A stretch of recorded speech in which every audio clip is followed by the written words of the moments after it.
আসলে হচ্ছে আমরা ঢাকা সেন্ট্রাল ইউনিভার্সিটিতে ভর্তি হয়েছি, আমরা ভর্তি পরীক্ষা দিয়েছি।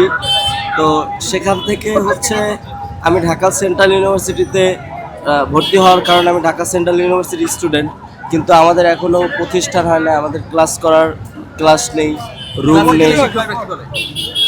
রুম নেই, ক্লাস নেই। তো আসলে আমরা জানি না সরকার কেন আমাদের এই পরীক্ষাটা নিল, কেন ভোগান্তিকে ঠেললো ঢাকা সেন্ট্রাল ইউনিভার্সিটির নামে পরীক্ষা নিয়ে। আপনি পারবেন না, আপনি যে খাবার খাবেন না, আপনি মাখাইলেন কেন? আমার কথা হচ্ছে এটা। তো আপনারা এই ষড়যন্ত্র বা এই ব্যক্তি স্বার্থকে উপেক্ষা করে শিক্ষার্থীদের স্বার্থে এই ঢাকা সেন্ট্রাল ইউনিভার্সিটির যত ঝামেলা অধ্যাদেশ জারি করার মাধ্যমে সমাপ্ত করুন প্লিজ। আমি আমি হচ্ছে ঢাকা সেন্ট্রাল ইউনিভার্সিটির ম্যাথমেটিক্স ডিপার্টমেন্টে ভর্তি হয়েছি। সেটা সায়েন্সের ক্যাম্পাস হিসাবে সেটা ঢাকা কলেজে পড়ে, যে সায়েন্স। একমাত্র স্মার্ট সিটি বসুন্ধরা, আধুনিকতায় এক ধাপ এগিয়ে। অনুষদ স্কুলিং মডেলে।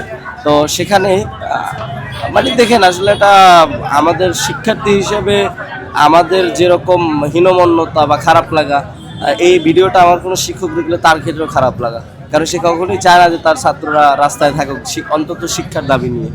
সেটা আমাদের থাকতে হচ্ছে পরিস্থিতির শিকার।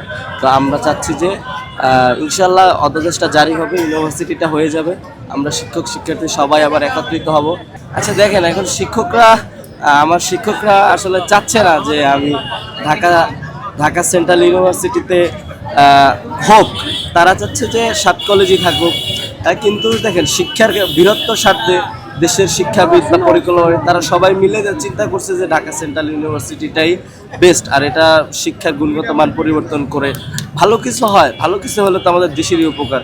এই ভালো ছেলেমেয়েরা ভালো পরিবেশে পড়াশোনা করে দেশের বিভিন্ন কর্মক্ষেত্রে যোগদান করবে, যেটা সামগ্রিকভাবে দেশকেই উন্নত করে। এখন আমাদের স্যারদেরও এখানে স্বার্থ জড়িত। যদি বিশ্ববিদ্যালয়টা হয়, স্যারদের একটু শহর কেন্দ্রিক থাকতে পারবে না, একটু মানে ঢাকার অন্য কলেজে তাদের পোস্টিং হয়ে যাবে, এখানে তো বিশ্ববিদ্যালয়ের শিক্ষক আসবে।